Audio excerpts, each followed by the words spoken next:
ഒരു പ്ലാനും ഇല്ലാണ്ട് എങ്ങനെ ജീവിക്കുക എന്നുള്ളതാണ് ഇപ്പം എൻ്റെ പ്ലാൻ. ന്യൂ ഇയർ ആയിട്ട് എന്തെങ്കിലും റെസൊല്യൂഷൻ എടുത്തണ്ട? പിന്നെ എടുക്കാണ്ടിരിക്കോ? എൻ്റെ വെയിറ്റ് ഒരു 10 കിലോ കുറക്കണതിനെ കുറിച്ച് എന്താ നിന്റെ അഭിപ്രായം? നടക്കില്ല. ഒരുപാട് ആഗ്രഹങ്ങളുണ്ട് എനിക്ക്, പക്ഷേ നടക്കാത്ത സംഭവങ്ങൾ വെറുതെ ഇങ്ങനെ ആലോചിച്ചുകൊണ്ടിരുന്നൊരു യാതൊരു കാര്യമില്ലല്ലോ. പിന്നെ വേറൊരു കാര്യം കൂടി ശരിക്കും ചെയ്യാൻ തീരുമാനിച്ചിട്ടുണ്ട്.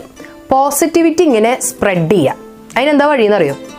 നമ്മളൊരു ദിവസം ഒരാളുടെ മുഖത്തൊക്കെ വെറുതെ ഒന്ന് ചിരിക്കുക. അത് ചിലപ്പോൾ നമ്മുടെ ചുറ്റുപാടുള്ള ആളായിരിക്കും, ചിലപ്പോൾ ഒരു കംപ്ലീറ്റ് സ്ട്രേഞ്ചർ ആയിരിക്കും, ആരും വേണമെങ്കിൽ ആയിരിക്കും. അപ്പോൾ അയാൾക്ക് കിട്ടുന്ന ഒരു സന്തോഷം ഉണ്ടല്ലോ, ആ ഒരു സന്തോഷം സ്വാഭാവികമായിട്ടും അയാൾ മറ്റൊരാളിലേക്ക് സ്പ്രെഡ് ചെയ്യും.